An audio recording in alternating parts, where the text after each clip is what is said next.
My golden child brother got himself arrested during my wedding, and then later out of anger revealed a dark family secret that almost destroyed my life. A few weeks before my wedding, my brother asked me if he could propose during reception, but when I said no, he got our parents to show up at my door to yell at me. My mother went insane when I kept saying no and threatened to destroy my fiancé's dress, but I told her I would press charges if she did this. She started crying and asked if I would really do that to her, and when I said yes, she stopped crying and went back to screaming. They only left when I threatened to uninvite my brother, who actually promised he wouldn't propose at my wedding. But when my wedding came around, his girlfriend showed up in white, and as a cherry on top, as we were about to cut the cake, I heard my brother's girlfriend screaming, "Yes!" I turned around to see him proposing to her. He put the ring on her finger, but as soon as he did, the maid of honor spilled red wine all over them. Immediately afterwards, everything spiraled out of control. My brother was convinced we had planned the spill, thinking we wanted to embarrass him and his girlfriend. He was furious and caused a scene in front of all the guests. My wife, Amanda, and I felt the eyes of everyone on us. It was clear my brother couldn't let it go. He approached the maid of honor, who was already really embarrassed and trying to clean up the mess. Even though she tried to say sorry and explain it was an accident, it wasn't. My brother kept saying she did it on purpose.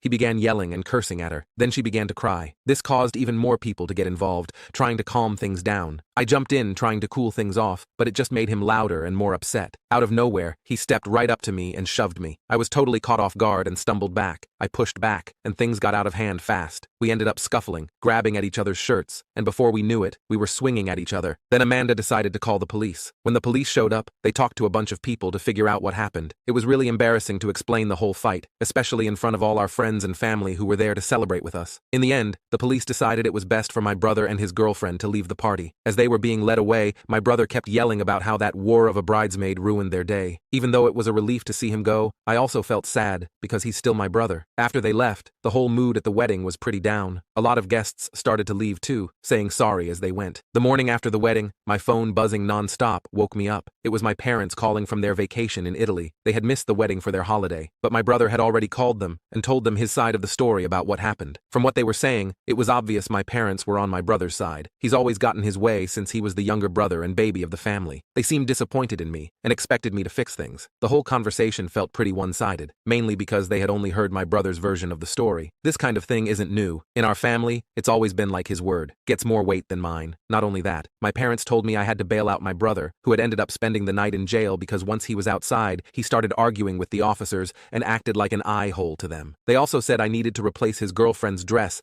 that got wine-stained during the wedding, which turned out to be the dress she was planning to wear at their own future wedding. We ended up in an argument and I brought up every time they were in his favor, but they didn't see my point of view. I told them how they'd always favored my brother since we were kids. Every Christmas, it was obvious he was the favorite because he got most of the gifts while I got less. Whenever he messed up, I was blamed, since I was the older brother and supposed to set the example. This pattern continued into our teen years. I always had to include him in everything I did, which made it feel like I couldn't have my own life. He was always there. In that conversation, I realized I couldn't do this anymore, and I told them to keep me out of the current mess with my brother. I said they can go F off if they expected me to bail out my brother after he ruined my wedding. The other end on the line fell silent. They said they were coming back to the US that instant and hung up. They came back from their trip that day and immediately bailed out my brother themselves. I found myself in the kitchen, getting breakfast ready for Amanda. I was still thinking about the call with my parents, but I pushed it aside to focus on making this morning special for her. When I walked into the bedroom with the tray, I saw Amanda sitting up with puffy eyes from crying the night before. I set the tray down and joined her on the bed, telling her about the call with my parents. She listened. I could see she was still hurt from our ruined wedding night. I told her that we wouldn't let them ruin today too. I placed the tray on her lap, showing her favorite breakfast: pancakes, strawberries, and whipped cream. Her eyes lit up, and she smiled at me. As she started eating, I told her exactly what I knew would cheer her up: a shopping trip to her favorite stores. Amanda shook her head and said she'd love that. She was eyeing a new pair of shoes since the last time we left the mall, and I was going to get them for her. We spent the morning enjoying breakfast in bed. Later, we went out to Amanda's favorite shops. While Amanda was in the dressing room, I got a call from my brother. He was clearly drunk and started bragging. He told me our parents promised him a lot of money and valuable family property, making sure he'd get the family inheritance, not me. I asked him what he was talking about, and he said that the reason why I was jealous of him was because our parents would make sure he was set for life, and nothing that I could do would change that. He told me about hundreds of thousands of dollars in the trust that Dad made for us, but it only had his name on it and the will. He said he saw Dad's will and that they wouldn't be leaving me a dime. The call ended suddenly, and just as I was about to call back, Amanda came out of the dressing room. She asked if the dress made her look fat. I looked at her and saw how beautiful she looked, the dress fitting her perfectly. I smiled at her, and I told her she looked stunning. I asked her, did she want that one, and was she ready to go? I really wanted to go home at this point. She said we could get out of there, and we did. did. As we were driving home,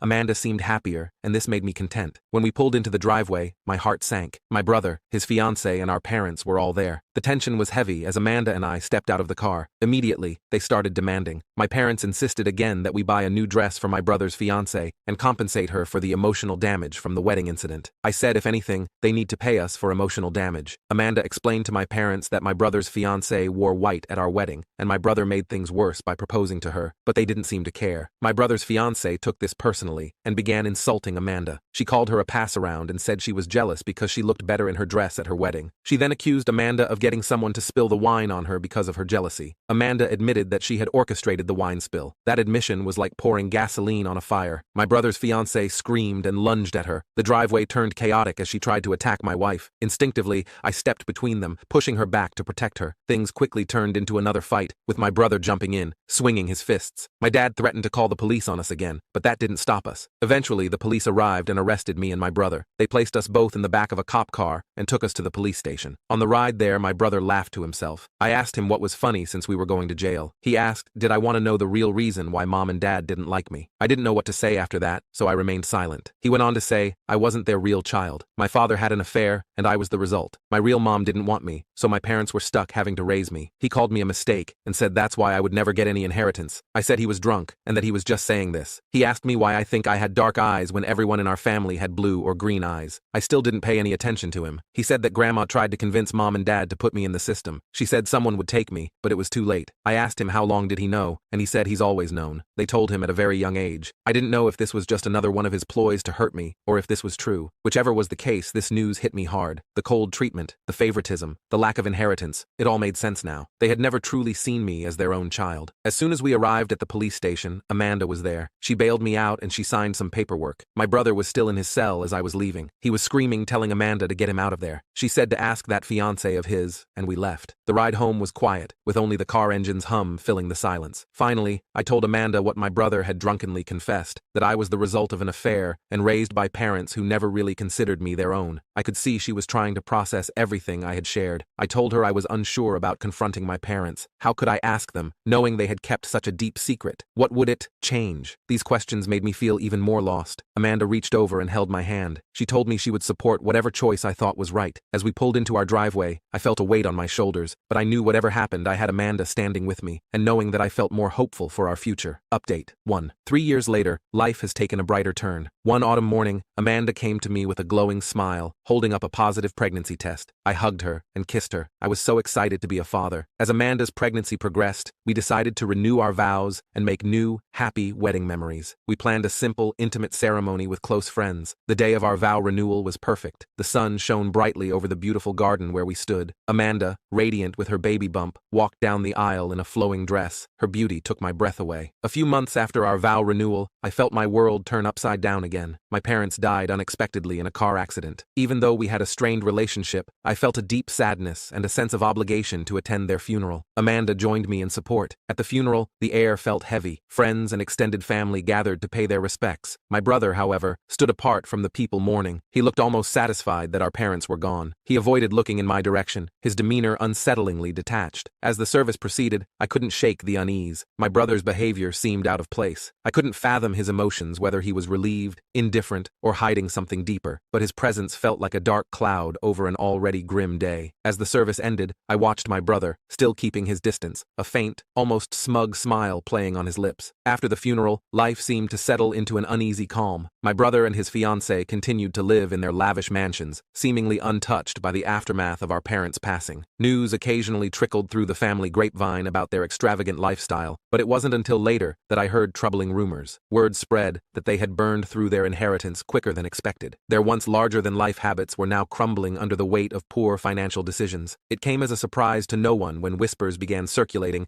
that they were now calling around to get money from family members. I received a hesitant call from a cousin one evening, sharing the news. It was unsettling to hear how quickly their money went away. The next few months, I focused on Amanda and preparing for the baby. Their inheritance would have helped a lot. I didn't know how expensive babies were until I had to prepare for one. Nesting became our shared project, painting the nursery, assembling cribs and changing tables, and picking out tiny onesies and soft blankets. While we prepared for the baby, one day, out of the blue, my brother called, wanting to reconnect. His voice almost sounded sincere, and it caught me off guard. He said he regretted everything he had done to us and had left his fiancée. He said he wanted to mend the relationship with his brother. I listened. With a heavy heart, I quietly blocked his number. In the quiet of our home, Amanda and I chose peace. We knew that our family, built on love, was all we needed.